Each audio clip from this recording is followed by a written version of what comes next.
Alors, quels sont les attendus pour rentrer en filière STAPS? La filière STAPS, Sciences et techniques des activités physiques, est une licence universitaire que vous pourrez choisir sur Parcoursup pour vos inscriptions post-bac.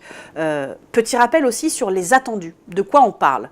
On peut parler un petit peu de prérequis finalement. Ça a été mis en place avec la réforme de l'enseignement supérieur, notamment dans la mise en place du plan étudiant.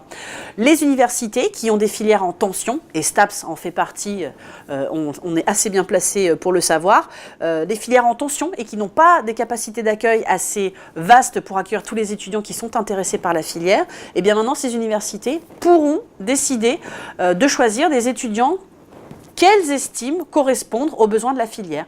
Et ces étudiants donc, posséderaient les attendus que je vais vous évoquer ici, par exemple. Il faut savoir que ces attendus ont été fixés au niveau national. Évidemment, chaque université a son approche, a parfois des modules de cours spécifiques, etc. Mais ces attendus sont généraux et nationaux. Contrairement aux idées reçues, sachez qu'en STAPS, on va vous demander de disposer de compétences scientifiques. C'est souvent en effet la grande surprise pour les étudiants qui atterrissent en STAPS, qui pensent étudier les sciences humaines et sociales. Oui, c'est vrai, c'est le cas, mais vous allez aussi beaucoup aborder les sciences de la vie, le corps, la biologie, etc. Donc attention, il ne faut pas être allergique aux matières scientifiques. Ensuite, évidemment, on va vous demander de savoir mobiliser des compétences en matière d'expression, que ce soit à l'écrit ou à l'oral.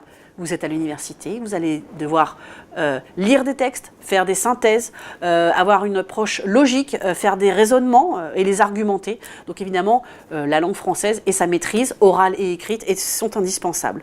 Ensuite, vous allez évidemment devoir disposer de compétences sportives. Donc vous pouvez déjà juste être passionné ou étudiant qui fait déjà du sport de haut niveau. En tout cas, la pratique sportive comporte évidemment une partie importante dans cette licence STAPS. Donc évidemment, on va vous demander de pouvoir disposer de compétences sportives. Ensuite, et enfin, il faudra manifester de l'intérêt pour l'exercice de responsabilités collectives, associatives ou citoyennes. En effet, en suivant une licence STAPS, vous vous dirigez vers des métiers quand même d'enseignement, d'éducation, d'accompagnement et d'entraînement, donc proches de l'être humain.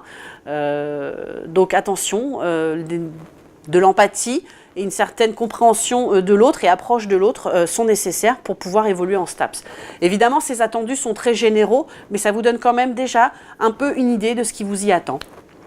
Voilà.